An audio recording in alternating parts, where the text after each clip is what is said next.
séquence que nous avons appelée redéfinition rurale, avec un certain nombre d'acteurs politiques engagés pour certains depuis de nombreuses années dans cette lutte pour la ruralité. Donc je vais inviter Cyril Cotonna, Bernard Delcros, Bruno Faure, Aymeric Bution, Georges Ebras et Christophe Brochot à me rejoindre sur ce plateau.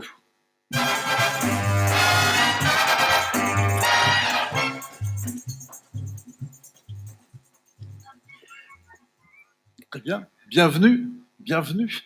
Merci d'être avec nous. Installez-vous librement. Prenez place. Je pense que peut-être Bruno Faure et Aymeric Bution sont retenus l'un par la délégation, l'autre par la visite du ministre. Et c'est Valérie Cabécas qui donc nous rejoint et représentera Bruno Faure. Je vais vous demander pour les photos d'enlever vos badges. Installez-vous Valérie. Et Aymeric Bution doit être en train d'arriver de l'avion. Rassurez-vous, ce n'est pas très loin. Bien, merci à tous les 5 d'être avec nous ce matin pour ce travail de redéfinition rurale, parce que c'est bien ça qui est en train de se passer. Je le disais en introduction, il y a 2 ans, c'était les Gilets jaunes, les oubliés de la République, la catastrophe sociale, et puis maintenant, c'est l'Eldorado. Alors, on va essayer de remettre l'église au milieu du village, puis de se poser la question, c'est quoi la ruralité vraiment maintenant qu'elle est re-rentrée dans les radars de l'État aussi, et que l'INSEE arrête de découper le saucisson pour réduire la ruralité à sa portion congrue. Donc, c'est quoi la ruralité aujourd'hui? Cyril Cotonna, vous êtes donc membre du conseil d'administration de l'Association des maires ruraux de France, vous êtes le président de l'Association des maires ruraux du Gers. Donc on a vu les combats qui ont été portés d'abord par Vannick Berberian, auquel on pense tous dans cette salle et sur les réseaux, qui nous a quittés l'an dernier, et maintenant le combat de Michel Fournier qui reprend ce flambeau avec énormément d'énergie. Donc on est parti des cahiers de doléances et puis on arrive au CRTE qui vous tombe dessus un peu tous les jours, en passant par l'agenda rural. Les maires ruraux, ils ont été pendant la période extrêmement mis à contribution. Oui, bonjour. Oui, absolument. Et ils sont toujours mis à contribution. Le maire rural, et encore plus, je dirais, le maire rural, comme tous les maires, sont quand même les premiers élus en ligne de front face aux administrés. On nous demande de plus en plus de choses. C'est parfois compliqué parce qu'il faut savoir que l'ensemble des élus ruraux sont quand même des gens qui, bon, certains d'entre eux sont à la retraite, donc ont eu une activité professionnelle. Beaucoup d'autres, comme moi, sont en activité. Donc il faut être un peu le couteau suisse, répondre à beaucoup de choses, répondre à beaucoup de sollicitations. Alors notamment, ce qui nous concerne en ce moment, les CRTE, et donc être finalement au courant, avoir énormément de compétences. Alors, pour autant, je trouve que la période que nous venons de passer, effectivement, la crise sociale avec les Gilets jaunes, on fait prendre conscience à l'État et au gouvernement de la nécessité, de l'importance de la ruralité, qu'il y a des choses qui se font, qu'il y a des émergences, qu'il y a un certain nombre de créativités, un certain nombre de bons vivres finalement, parce que c'est ça aussi, puisqu'on a la chance d'avoir des espaces, de pouvoir sortir, de pouvoir voilà, d'avoir énormément d'espace. Et je crois qu'aujourd'hui, c'est une chance importante. Pour autant, on a quand même beaucoup de choses qui nous sont demandées et c'est de plus en plus compliqué. On a beaucoup parlé effectivement de la pluie de CRTE. Enfin, comment ça se passe? Comment vous êtes sollicité là-dessus? Qu'est-ce qu'on vous demande au niveau de l'État dans le cadre de ces contrats de transition? Alors, la crainte que l'on peut avoir, c'est qu'il y ait une concentration sur les communautés de communes ou sur les PETR, les pôles d'excellence territoriaux. Je vais prendre un exemple sur le département du Gers, un des départements les plus ruraux de France, donc 460 communes, 8 communes qui ont plus de 3500 habitants, donc la préfecture qui n'arrive pas à 20 000 habitants, donc vous voyez à peu près, et la densité, donc nous avons à peu près pas plus de 200 000 habitants sur le département. Alors les CRTE, le préfet a décidé de reprendre un peu les contrats territoriaux, donc les ancêtres des CRTE, et de les faire signer au niveau des PETR. Pourquoi pas? Ça permet d'avoir, bon côté des choses, une réflexion de territoire, ce qui est important aussi. Cependant, lorsque l'on regarde un peu les CRTE, donc, financeront des projets structurants. Et là, on peut se poser des questions. Qu'est-ce que l'on met dans le projet structurant?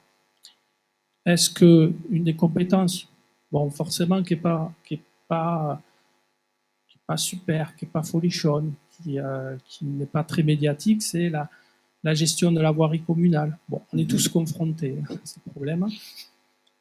Autant, si la voirie communale eh bien, est cassée, détruite, on ne peut plus accéder à tel ou tel village ou telle propriété. Alors, est-ce un projet structurant ou non?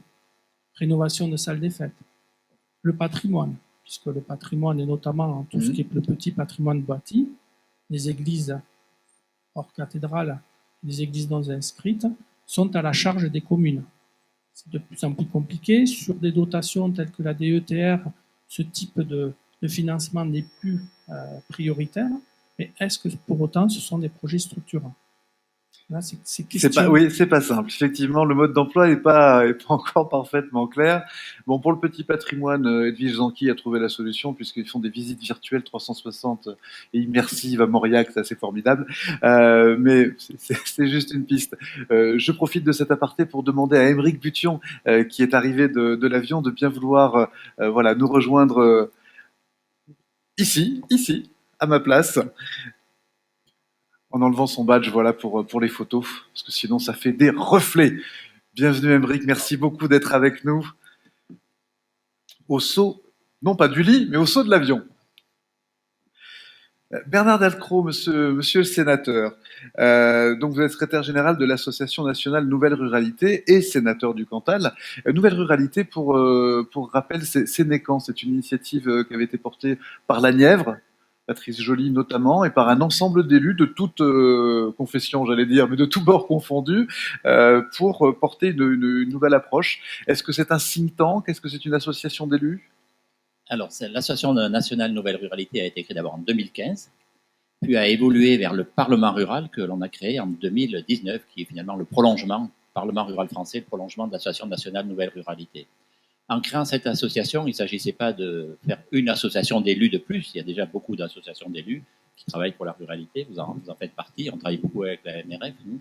Mais il s'agissait plutôt de créer une association qui rassemble le maximum d'acteurs des territoires ruraux. Bien sûr, des élus. On retrouve dans la NNR et dans le Parlement rural des parlementaires, des élus locaux, mais aussi des universitaires. Le professeur Gérard-François Dumont, bien connu, qui a publié beaucoup de livres autour de la ruralité, qui enseigne à la Sorbonne, mais aussi des fédérations, une quarantaine de fédérations nationales, des gens qui, au sein d'associations, familles rurales, les maisons familiales rurales, l'UMI, qui travaillent au quotidien, donc des acteurs associatifs, des acteurs privés, des citoyens, qui, au quotidien, à côté des élus, bien sûr, travaillent pour la ruralité. Donc cette association, elle a voulu vraiment fédérer l'ensemble des acteurs de la ruralité. Et donc ça donne finalement une richesse à la fois de parcours, de vécu, d'actions concrètes menées sur le terrain et du coup de réflexion pour nous aider à avancer. Et le but de cette association, c'est de porter la voix des ruralités et aussi, bien sûr, de faire un certain nombre de propositions concrètes et de tenter de trouver une traduction législative, évidemment, à ces propositions. Donc, on travaille en lien étroit avec le groupe Ruralité du Sénat, qu'on a créé il y a maintenant 2 ans, qui est tout à fait transpartisan et qui rassemble aujourd'hui à peu près 80 sénateurs, et puis le groupe Ruralité de l'Assemblée nationale. Et donc, quels sont parce qu'à la fois think tank et à la fois groupe de pression, lobby, si je puis dire, oui. Hein, très clairement. Sur quel sujet essayez-vous de changer la loi? Alors, on travaille sur tous les sujets qui concernent... DGF? Non, je plaisante. on travaille sur tous les sujets qui concernent la ruralité. Donc, il y a des commissions qui ont été créées autour de l'économie, autour de la jeunesse et de l'éducation, autour des services publics. Et encore une fois, l'idée, c'est de trouver une traduction législative. Aujourd'hui, l'association et le Parlement rural français sont reconnus à l'échelle nationale, puisqu'on a été associé à l'élaboration de l'agenda rural français, qui a été mis en place avec le ministère.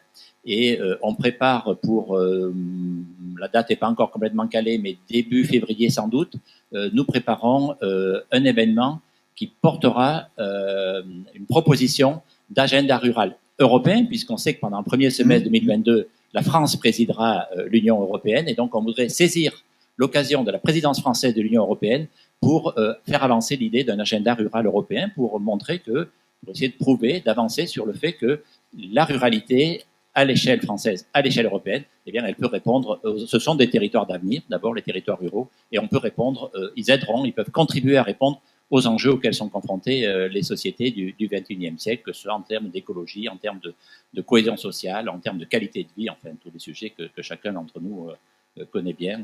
Les gens qui sont dans cette salle sont convaincus par la ruralité, j'en suis sûr. Alors, monsieur le sénateur, sans trop entrer dans le détail, mais il y a quand même un sujet, vous parliez effectivement d'agenda rural européen, il y a la lecture des types de fonds, on sait que c'est souvent une question d'argent, on a un déficit souvent d'ingénierie et de ressources humaines dans les territoires ruraux, or on sait que la plupart des collectivités consomment leur budget 80% en investissement, 20% en fonctionnement. Et aujourd'hui, on a besoin de fonctionnement, on a besoin de gens qui animent les territoires, et aujourd'hui, est-ce que vous arrivez à appuyer sur les bons leviers pour permettre ce rééquilibrage? Parce que quand vous faites un dossier européen, quand vous faites une DETR, on vous dit 80%. Moi, je prends que l'investissement. Sauf que l'investissement, s'il n'y a personne pour l'entretenir, le faire vivre, ça donne rien. C'est un sujet très important sur lequel nous sommes nombreux à avoir travaillé depuis longtemps, en disant il y a une inégalité finalement dans l'accès aux dispositifs, aux appels à projets, aux dispositifs financiers. Il y a une inégalité entre les territoires ruraux et puis les zones plus urbaines qui ont des ingénieries, qui ont des moyens, des services juridiques, techniques, administratifs qui leur permettent d'être plus réactifs et donc finalement d'accéder plus facilement à l'ensemble des dispositifs qui sont quand même, il faut le dire, souvent compliqués. Donc on a fait des propositions d'ailleurs sur ce sujet. Il y a même un rapport sénatorial qui a été réalisé sur la question de l'ingénierie. On a aujourd'hui obtenu un certain nombre d'avancées, notamment à travers l'Agence nationale de cohésion des territoires, avec des crédits à l'ingénierie qui ont été doublés d'ailleurs cette année. 10 millions l'année dernière, c'était la première vague, si je peux dire.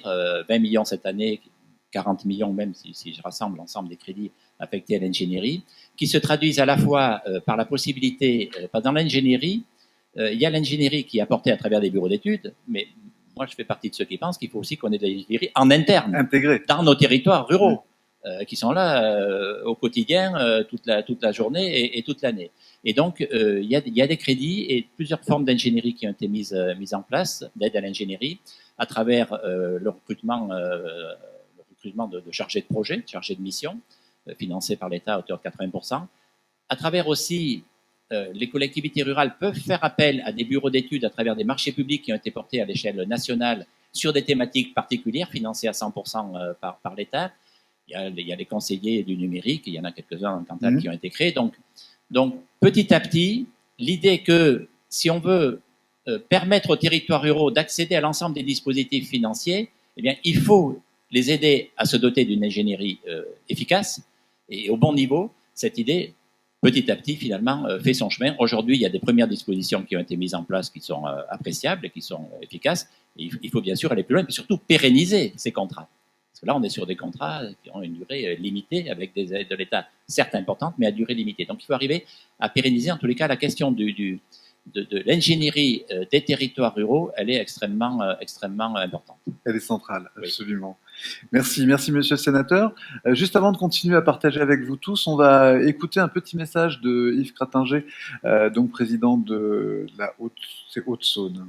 Dire de bêtises, et qui a écrit un autre ouvrage que je vous recommande de lire, en plus de celui de Valérie Joussaume, qui est une pure merveille. Si vous avez un livre à lire en 2021, c'est Ploug Pride de Valérie Joussaume. Ça, c'est fait, c'est assumé. J'ai coché toutes les pages, je corne les pages qui m'intéressent. Là, il est corné de partout, donc je n'y peux rien. Mais l'autre, Yves Cratinger avait écrit, c'était en 2019, Ruralité, stop ou encore. Donc Yves peut pas être avec nous pour des raisons de distance et puis un petit peu de santé, mais il a tenu à être présent à travers un enregistrement que nous allons donc vous projeter maintenant.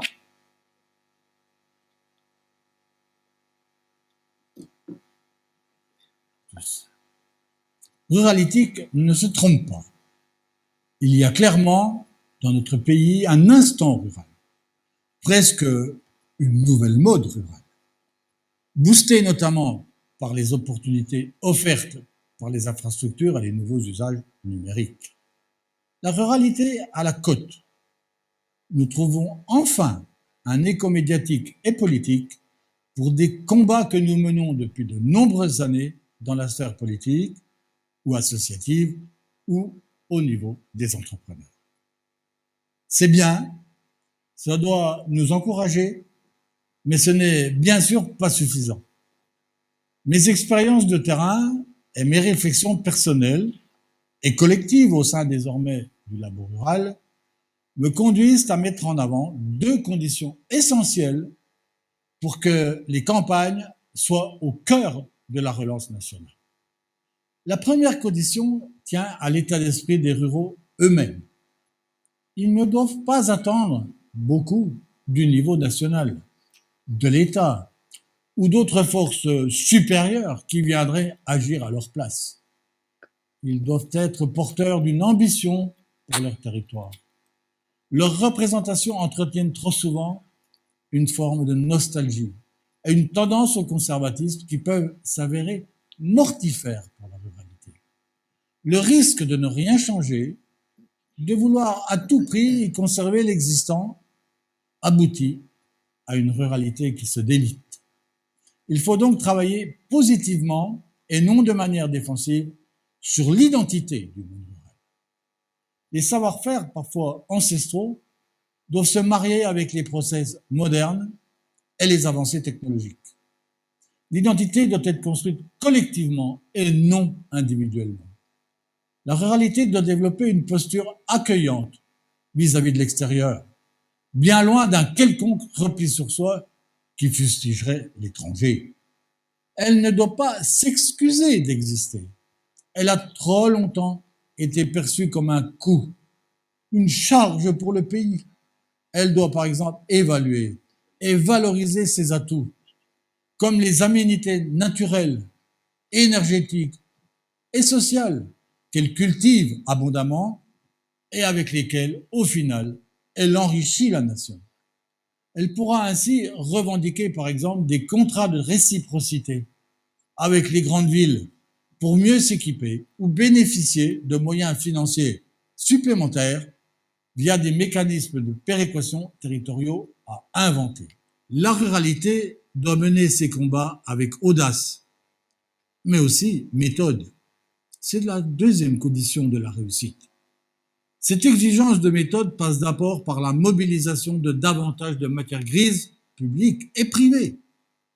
La ruralité doit ériger en objectif premier l'accueil d'ingénieurs, de techniciens, d'agents administratifs ou commerciaux, tout cela de haut niveau et si possible jeunes. L'État en premier lieu doit montrer l'exemple en arrêtant de tout concentrer dans les métropoles et dans ses propres organisations jacobines. Il doit aussi laisser les marges suffisantes pour que les collectivités locales puissent se doter d'une ingénierie de haut niveau. La sphère privée suivra le mouvement. Une fois cette matière grise mobilisable renforcée, il faut s'organiser et se donner les moyens d'innover et de produire davantage de valeur ajoutée. De nombreuses démarches sont possibles. Je veux illustrer mon propos en citant l'axe pris par le labo rural.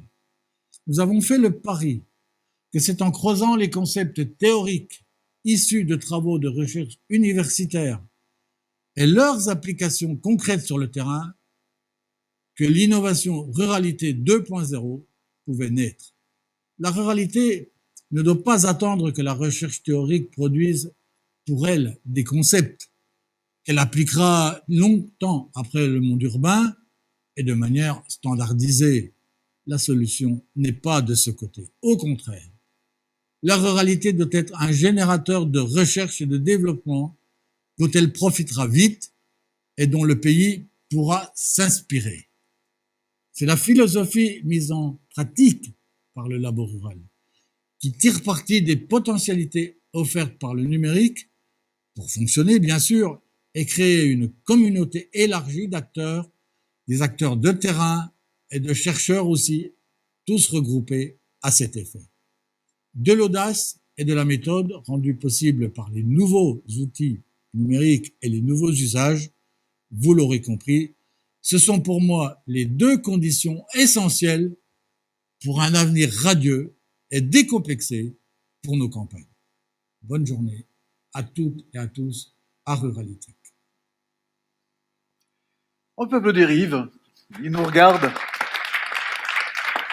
Merci Yves Fratinger, qui a résumé un certain nombre de choses avec l'énergie qu'on lui connaît.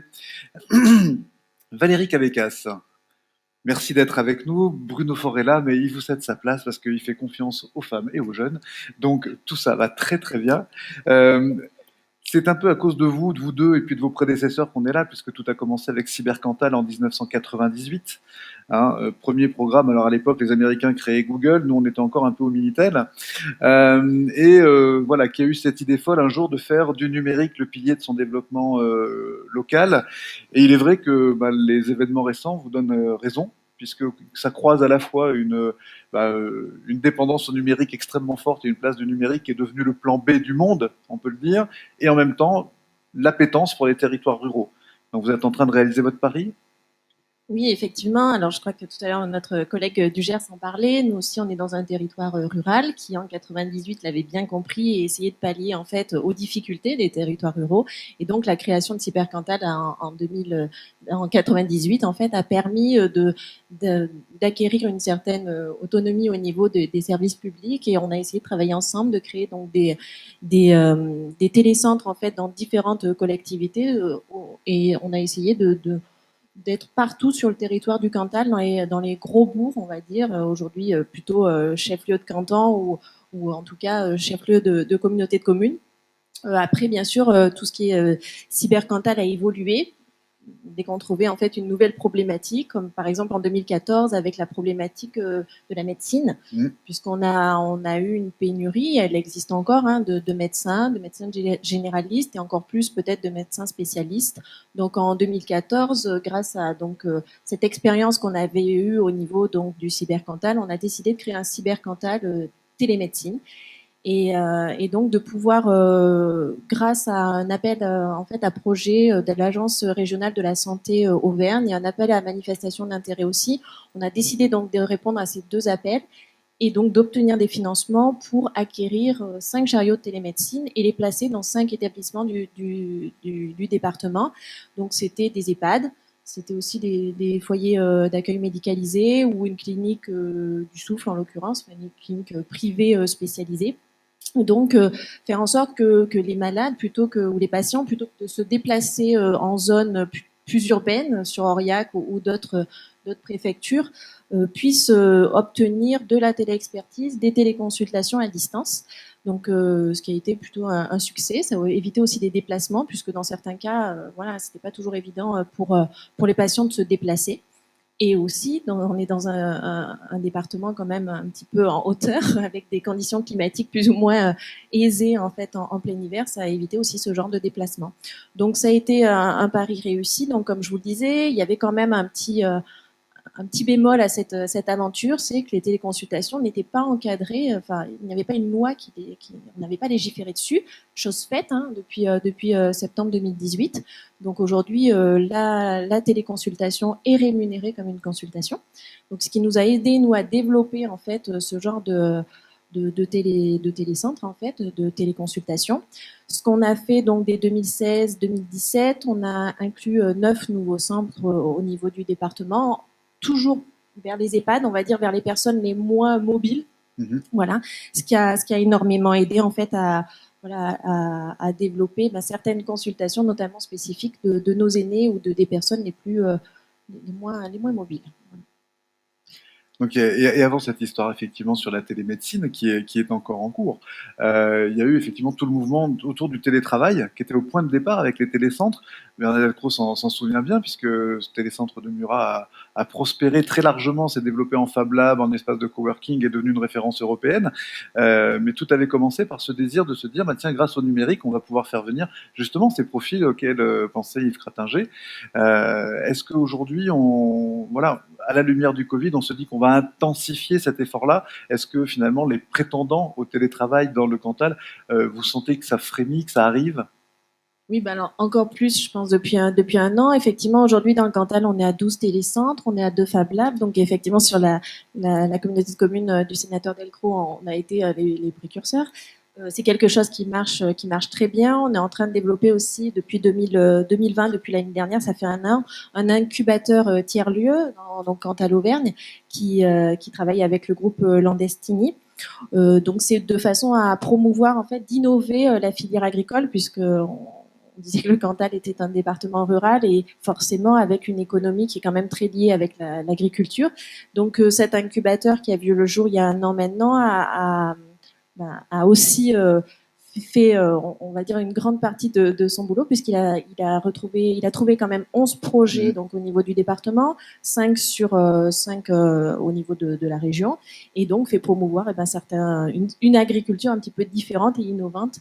Donc je pense que c'est une réelle plus-value qu'on a, et c'est effectivement grâce à cette crise aussi qu'on a pu se recentrer peut-être un peu plus sur nos télécentres, nos télétravailleurs, et effectivement on a la chance de pouvoir travailler dans un département rural avec autant d'outils numériques et de compétences et de capacités qu'on pourrait le faire en ville.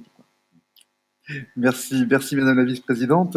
Aymeric Bution pour la Banque des Territoires, responsable marketing et animation territoriale au département transition numérique de la direction de l'investissement de la Banque des Territoires. Non mais chaque mot a son importance, et l'investissement à la Banque des Territoires, c'est juste le cœur de métier. On l'entend, effectivement, les territoires ruraux, les élus sont extrêmement mobilisés pour jouer leur partition dans cette relance. Ils ont envie, ils ont des talents, ils ont des capacités, ils ont des aménités à apporter.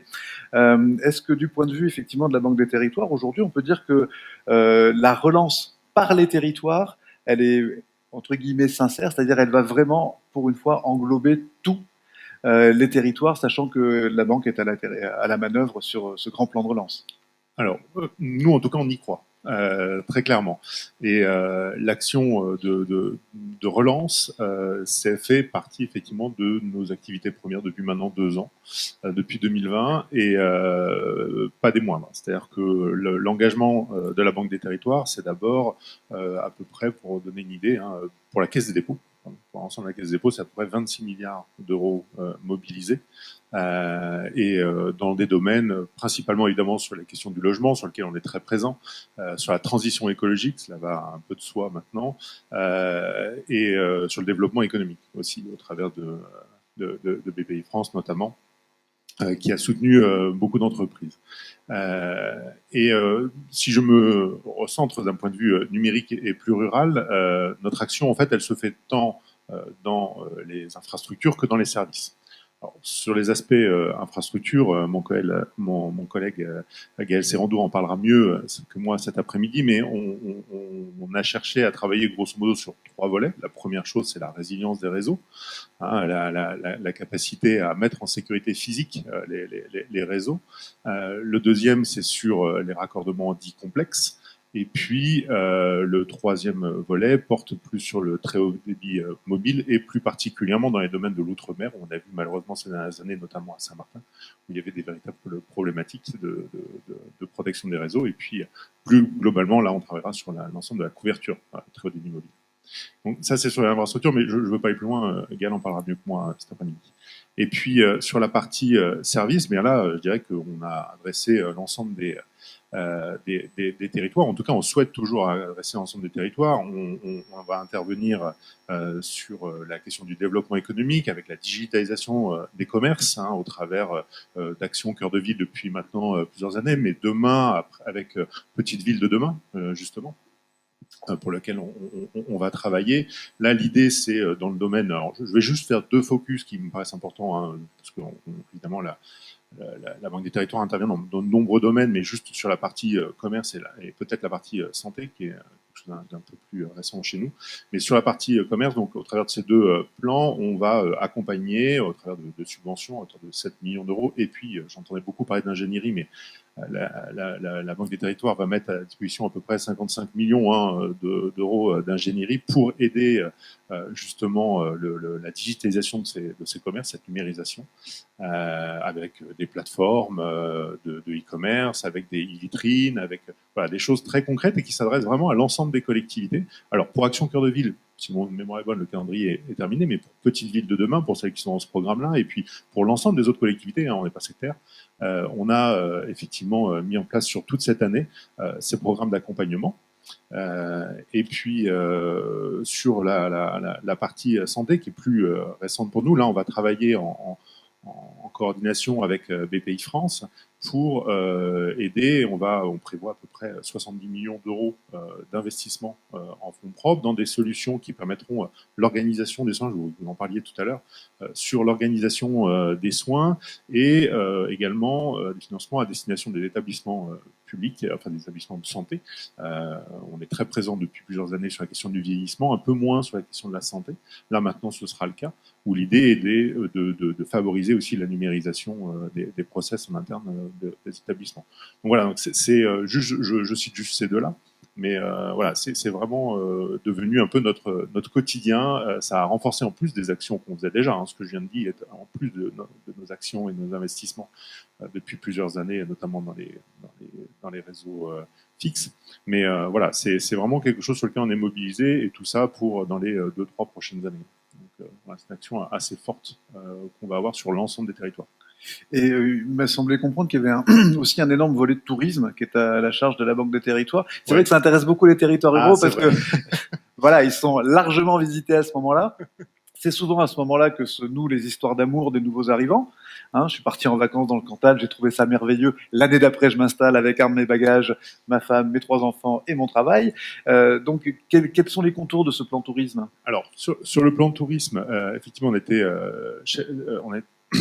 effectivement chef de file sur ce sujet-là. Si je prends que la partie numérique, parce que je n'oserais pas aller plus loin, de peur de dire une bêtise. Là, clairement, alors j'aurais aimé le faire, mais après il y a des questions de calendrier, mais on travaille effectivement à l'heure actuelle à mettre en place une grande plateforme de tourisme basée plutôt sur les activités touristiques qui permettront, c'est une plateforme B2B, ou B2B2C si on veut prendre toute la chaîne, donc vraiment entre professionnels permettant de mettre en lien les offreurs de services avec les hébergeurs, les offices de tourisme, bref les professionnels de l'hébergement et de l'activité touristique dans les territoires. Voilà. Donc c'est quelque chose qui est quasiment finalisé, qui fera l'objet d'une communication dans les toutes prochaines semaines, qui existe déjà dans les faits, mais voilà, qui fera l'objet d'une communication dans les prochaines semaines. Mais c'est effectivement, voilà, ça a été un gros travail de nos équipes là depuis le début de l'année, et c'est maintenant opérationnel. Voilà. Et je m'étais noté aussi dans nos entretiens préalables un volet mobilité. Ah oui, alors sur les aspects très important, Valérie Cabericas en parlait pour les personnes âgées. On en a parlé dans les séances juste avant pour les jeunes. Donc c'est vrai que la mobilité dans les territoires ruraux reste un sujet. Oui, alors pardon, effectivement, mais j'ai essayé de me concentrer. J'aurais pu parler aussi de l'éducation que j'ai oublié, puisque c'est un sujet, mais Rose Le Mardelet. Rose Le Mardelet, effectivement, voilà, interviendra prendra demain. La parole demain, absolument. On s'est réparti la chance que les secteurs le spectre est tellement très large. Ouais, voilà. Mais sur la mobilité, effectivement, là, on est présent depuis plusieurs années au travers d'un investissement dans des solutions de mobilité personnelle ou à destination des personnes âgées, comme Clem, ou voilà, des solutions de ce type-là. Et c'est effectivement quelque chose qui va continuer de se renforcer, pas forcément toujours au titre du plan de relance, hein, c'est une activité qu'on a depuis longtemps, mais voilà, sur lequel évidemment on va continuer à être particulièrement actif.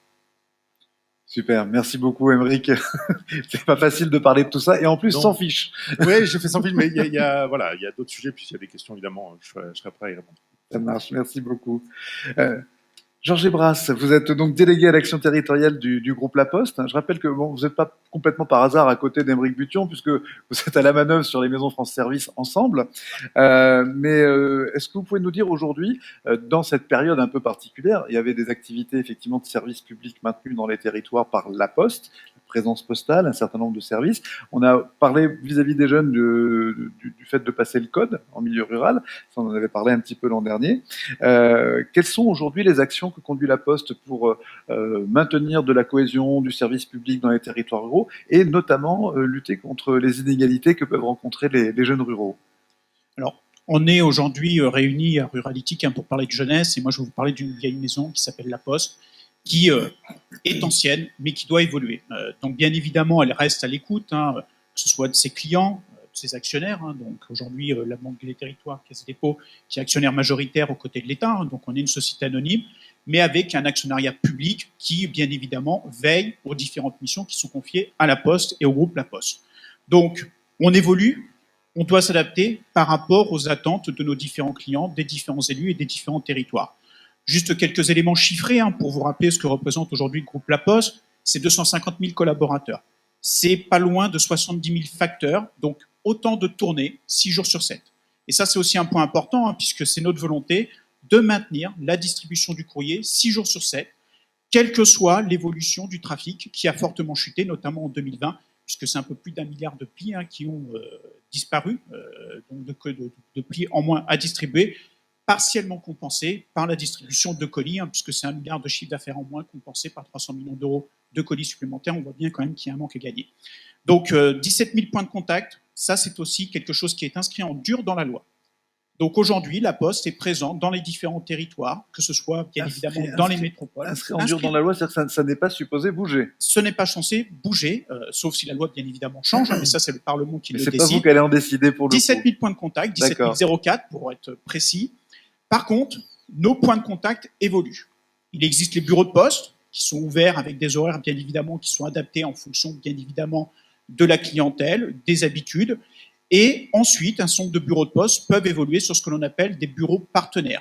On pense bien évidemment au relais poste avec des commerçants, mais aussi aux agences postales communales, où donc là, c'est un travail en partenariat avec les différentes communes que l'on retrouve essentiellement dans des territoires ruraux, que ce soit en lien avec le maire de la commune, son intercommunalité, où le bureau de poste devient une agence postale communale avec un agent communal qui tient l'agence postale communale, qui offre le matin un certain nombre de services pour le compte de la Poste, que ce soit au titre de la banque, la vente de timbres, mais également de la téléphonie mobile, donc l'ensemble des différents services que vous retrouvez dans un bureau de poste, même si on ne peut pas retirer 1 000 € dans une agence postale communale, on ne peut pas déposer 1 000 € non plus, donc c'est vrai que c'est un petit peu plus contraint pour la sécurité, bien évidemment, de ce personnel, mais l'après-midi, ce personnel, il va faire ensuite les tâches de secrétaire de mairie assez classiquement, ce qui permet aussi de consolider des postes localement. Donc ça aussi, c'est une réalité, et donc la Poste finance ces différentes agences postales communales. C'est le développement aussi, il y a quelques années, de ce que l'on appelle les MSAP, les maisons de service au public, qui depuis sont devenues donc les maisons France Service. Donc nous avions un peu plus de 504, on a 504 maisons de service au public, dont 180 qui sont labellisées France Service. Clairement, pour le groupe La Poste, l'objectif, c'est de développer les maisons de France Service, puisque à l'horizon 2022, les MSAP ont une vocation à disparaître. Mais pour labelliser les maisons France Service, on a une petite contrainte, bien évidemment, c'est de travailler en partenariat avec l'ensemble des différents partenaires, que ce soit Pôle emploi, la mutuelle sociale agricole, la sécurité sociale, etc. Mais il faut 2 agents, et souvent, nous, dans nos différentes maisons de service au public, on n'a qu'un seul agent, ce qui nous bloque, ce qui nous pénalise un petit peu pour pouvoir labelliser toutes nos MSAP en maison de France Service. Voilà donc comment évolue notre présence. Ça, c'est la présence qui est visible au niveau donc, de la présence physique, mais il y a aussi une évolution au niveau de nos différents métiers. On distribue moins de colis, moins de courriers, c'est repris en partie par des colis, mais on développe aussi un certain nombre de services. Donc on n'oublie pas nos missions essentielles. La distribution du courrier, 6 jours sur 7, c'est une mission de service public. On a 4 grandes missions. L'aménagement du territoire avec les 17 000 points de contact qui nous permet d'être présents dans les différents territoires, y compris les territoires ruraux, dans les territoires de montagne avec différentes formes. C'est l'accessibilité bancaire. Aujourd'hui, on a 1,5 million de clients fragiles. Et dans ces clients fragiles, on pense souvent à des personnes modestes. Et malheureusement, On le voit de plus en plus, hein, ça touche aussi bien des jeunes que des moins jeunes. Et c'est aussi une de nos missions au sein de la Banque Postale de pouvoir accueillir ces publics fragiles, y compris des jeunes qui commencent dans la vie active et qui ont des difficultés à trouver un emploi et qui commencent avec un petit livret A et qui ensuite, petit à petit, on va les accompagner. Donc ça, c'est le rôle de nos différents conseillers financiers, de nos facteurs guichetiers, parce que c'est aussi des nouveautés que l'on voit, où le facteur distribue le courrier le matin, tient le guichet l'après-midi. Donc ça aussi, c'est de nouvelles formes que l'on voit au niveau donc de nos différents bureaux de poste. Et c'est la distribution de la presse que l'on voit donc dans nos différentes missions. Alors, moi, je vais juste évoquer ensuite quelques points. Vous le savez, ou en tout cas vous en avez peut-être entendu parler, la Poste s'est engagée dans un plan stratégique que l'on a dénommé la Poste 2030 engagée pour vous. Si je paraphrase un peu mon président, l'objectif c'est que les Français aient envie de poste tous les jours pour tous. Voilà. Donc pour cela, bien évidemment, si on distribue moins de courriers, il faut qu'on offre de nouveaux services, il faut qu'on soit agile et qu'on puisse offrir de nouveaux outils aux habitants, à nos clients. L'avantage que l'on a, c'est qu'on est un acteur de confiance dans nos différentes missions de service public. Et donc, on va développer des outils, des services auprès des habitants, auprès des territoires, auprès des élus, pour pouvoir leur apporter les solutions dont ils ont besoin. On a créé tout récemment le coffre numérique, donc l'identité numérique, qui va permettre à tout à chacun d'avoir sur un site unique l'ensemble de ces différents mots de passe et identifiants pour pouvoir accéder à un certain nombre de sites, que ce soit bien évidemment des sites publics, voire des sites privés, et ne pas avoir une petite feuille de papier ou tout enregistré sur son téléphone avec ces X identifiants, ces 300 mots de passe qui doivent être tous différents pour pouvoir accéder à un certain nombre d'applications, que ce soit pour la banque, pour les services publics, etc. On développe le digital, c'est une réalité. Par contre, et ça c'est ma conviction personnelle, je ne suis pas le seul à le penser au sein du groupe La Poste, on n'est pas sur du 100% digital. On le voit aussi, nos habitants, nos clients ont besoin aussi d'une présence physique. Et on pense plutôt au physico-digital, et ça c'est une réalité. Alors, sur les différents chantiers, si je ne veux pas être trop long, donc la transition écologique, on en parle beaucoup, la transition numérique, mais ça, mon collègue Fabien Ferrazza en parlera notamment sur la ville intelligente, l'administration, l'identité numérique, et notamment la e-éducation que l'on souhaite développer. Il y a la transition démographique aussi, et je pense qu'aujourd'hui, c'est peut-être une des transitions qui est peut-être un peu moins appréhendée. On le voit, il y a eu le débat sur la création de la 5e branche de la sécurité sociale, qui a pris du temps, et on doit penser effectivement à cette transition démographique. C'est le vieillissement de la population que l'on essaye d'accompagner via un certain nombre de services. L'exemple type, c'est Veiller sur mes parents, un nouveau service que nous avons développé, puisque le facteur est un acteur de confiance. Donc le facteur va rendre visite à des personnes âgées dans leur domicile, 1, 2, 3, 4, 5 fois par semaine, en fonction donc, du contrat qui est défini, pour s'assurer que la personne va bien, et donc pouvoir rassurer les petits-enfants qui sont partis des territoires ruraux pour aller à la métropole pour travailler, mais qui sont un peu inquiets de savoir est-ce que la grand-mère va bien, est-ce que le grand-père va bien, et donc via effectivement Veiller sur mes parents, il y a cette solution qui peut être apportée. Sur la jeunesse, justement, moi je vais m'attacher sur 2 points, c'est notamment en ce qui concerne l'emploi. Aujourd'hui, souvent, sur un certain nombre de territoires, la Poste est un des plus gros employeurs du secteur, que ce soit bien évidemment sur les plateformes de tri du courrier ou du colis, que ce soit dans les différents centres financiers, et on est amené quand même régulièrement à recruter. Recruter en CDI, de temps en temps, il faut le reconnaître, parce qu'on a besoin de souplesse comme toute entreprise, des contrats à durée déterminée ou de l'intérim, notamment pour faire face au pic. Je pense notamment à la période de Noël avec beaucoup de colis à distribuer, donc on fait appel à de l'intérim. Je sais qu'il y a tout un débat dessus, mais il faut le reconnaître, on a besoin de cette souplesse. Et souvent, on est amené à recruter. Et pour nous, le facteur humain est important. Donc pour les jeunes, c'est aussi de rester un peu en veille sur les différents territoires des différents viviers d'emploi qui peuvent exister au sein de la Poste, puisqu'on recrute régulièrement, en CDD ou en CDI, des jeunes que l'on forme, que l'on accompagne, pour qu'ils puissent évoluer au sein du groupe La Poste et rejoindre les 250 000 collaborateurs du groupe, dont une grande partie, effectivement, est en France là-dessus. Ensuite, sur la jeunesse, juste sur l'accessibilité bancaire, je l'évoquais, c'est une de nos missions. Ensuite, on est agile, puisqu'on développe aussi une banque totalement 100% numérique, ma French Bank, qui a été créée maintenant il y a 2-3 années, qui aujourd'hui est une banque 100% numérique, parce qu'il y a aussi cette volonté d'un certain nombre d'acteurs, plus ou moins jeunes, d'avoir une banque 100% numérique, et c'est ce que nous avons créé avec une banque complètement en ligne, moderne, avec des tarifs compétitifs, sachant que les tarifs aujourd'hui de la Banque Postale sont déjà compétitifs, donc ma French Bank avec des tarifs encore un peu plus tirés, qui permettent de répondre à ces différents besoins. Merci beaucoup Georges Bras pour ce catalogue mais qui va au-delà puisque c'est l'engagement de toute une entreprise, 250 000 personnes, c'est une belle bourgade déjà, qui sont engagées sur tous les territoires et au service de ces territoires. Merci beaucoup. Christophe Brochot, vous êtes le cofondateur de Bouge ton coq. Vous allez nous expliquer ce qui vous est arrivé au moment de déposer la marque. Mais c'est une initiative très concrète d'épicerie associative.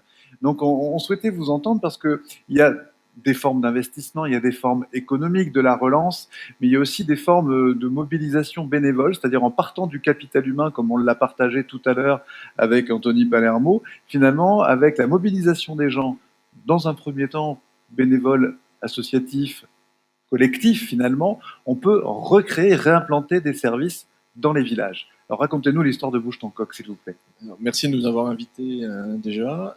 Oui, je suis le cofondateur de Bouge ton coq avec mon frère Emmanuel. Et pour brosser quand même le tableau rapide, on est très content d'être là parce qu'on est auvergnat d'origine. Voilà. Donc D'où du Puy-de-Dôme, entre Clermont et Thiers. C'est pas si loin. C'est pas si loin. Et ça a une vraie importance dans notre logique de création de Bouge ton coq.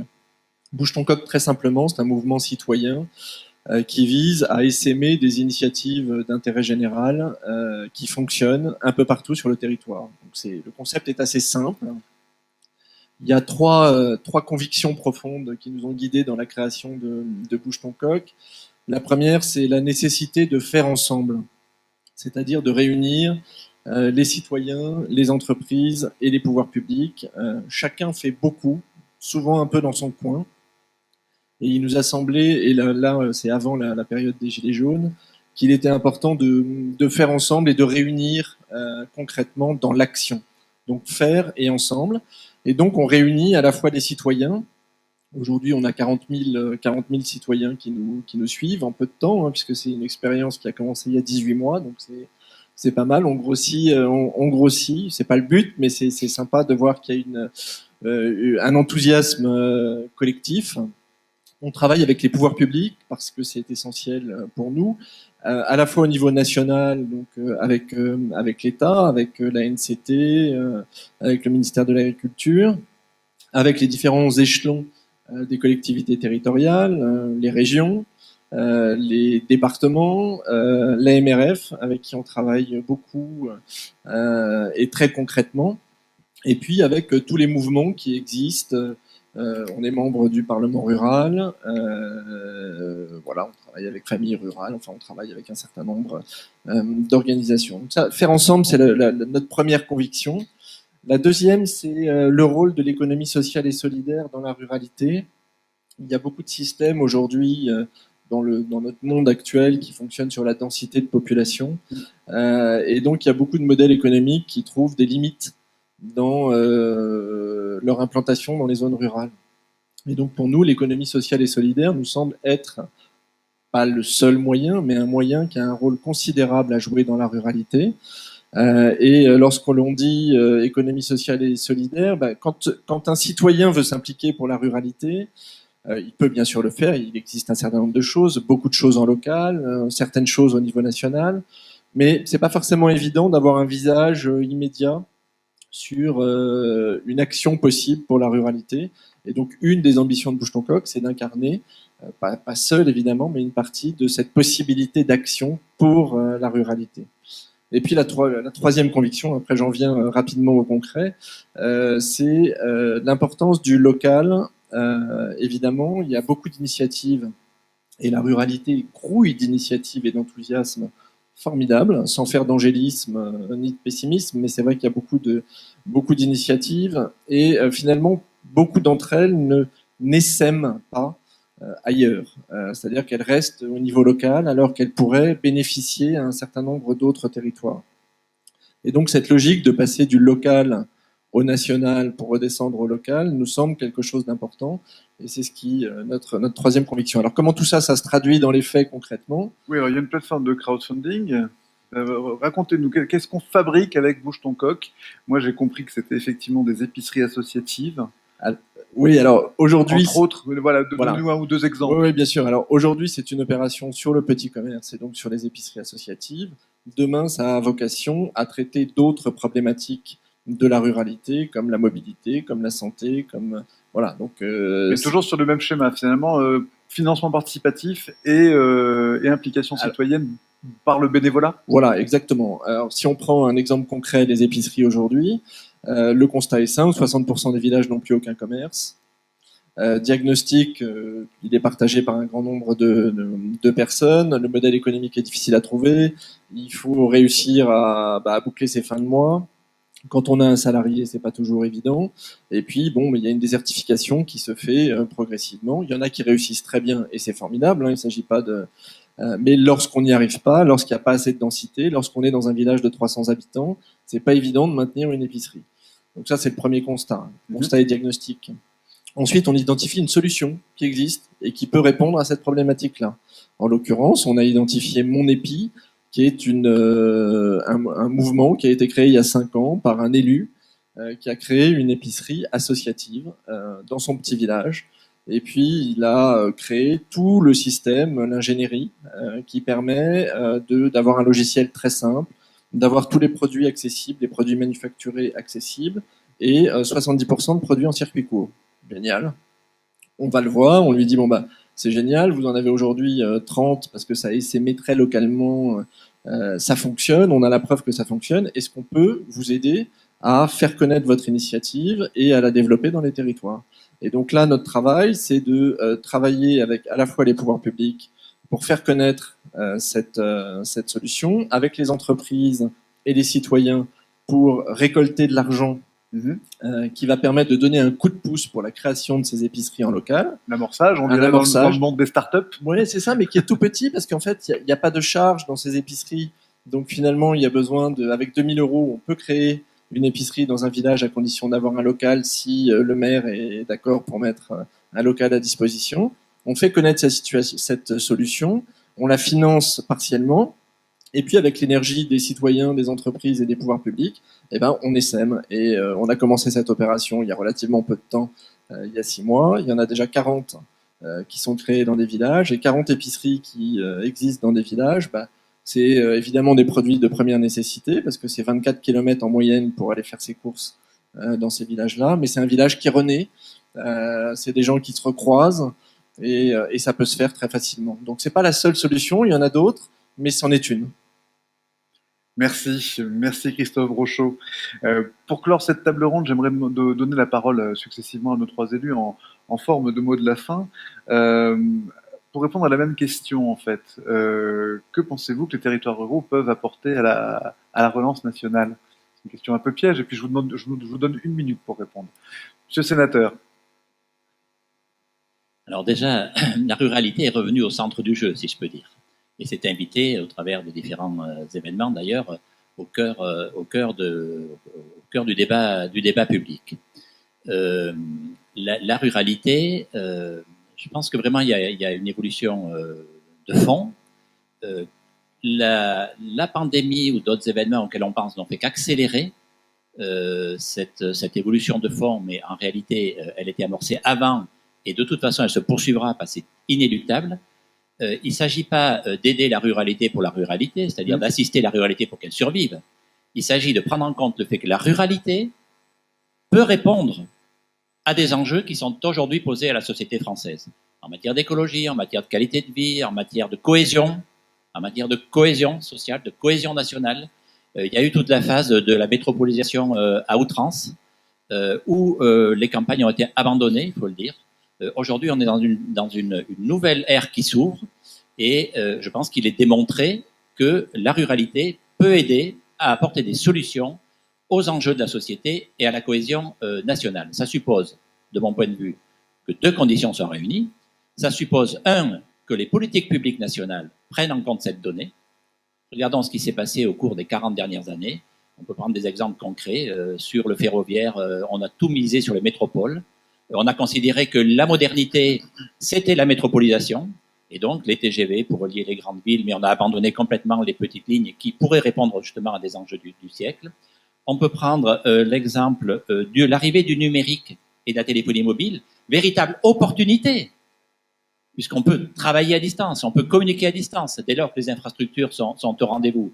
C'est-à-dire que, alors que dans le XXe siècle, il fallait habiter là où était le travail, on peut aujourd'hui travailler là où on a envie d'habiter. Donc on change complètement la logique. C'est une formidable opportunité pour l'avenir des territoires ruraux et pour la société tout entière. Sauf que quand la révolution numérique, si je peux dire, a commencé, on a installé les infrastructures numériques et de téléphonie mobile dans les centres urbains et pas dans le milieu rural. Et pire que ça, on a dit au milieu rural, si vous voulez bénéficier de ces infrastructures, eh bien, il faut payer. Voilà, donc c'est la double peine.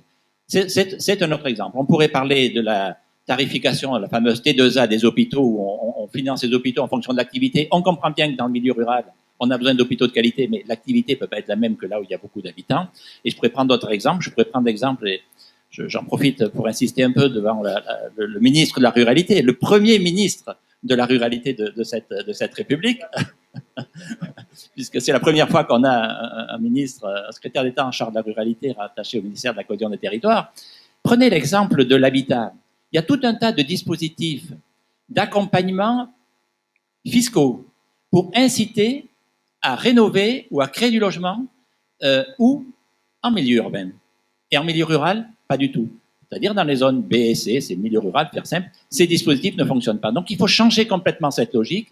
Il faut se dire que dans les politiques publiques nationales, il faut prendre en considération la ruralité qui peut apporter des réponses. Et puis, la deuxième condition, évidemment, et ça a été dit par les uns et les autres, et j'ai vécu ça en tant qu'élu local, il faut que les acteurs locaux, élus et autres d'ailleurs, les acteurs locaux, prennent en main la ruralité et préparent la ruralité de demain, celle dont ont besoin les jeunes, qui correspond aux attentes des jeunes. La ruralité de demain ne sera pas celle de hier, ça passe par l'engagement des acteurs locaux et notamment des élus, et c'est ce qui se passe à travers les TRE, Valérie Cavecca en a parlé, le développement du télétravail, les maisons France Service, les maisons de santé, tout un tas d'autres services.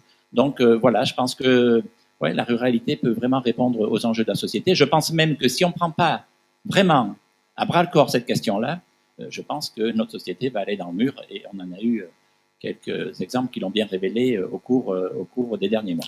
Merci Bernard Delcros. Vous voyez ce qui arrive quand on donne une minute à un sénateur.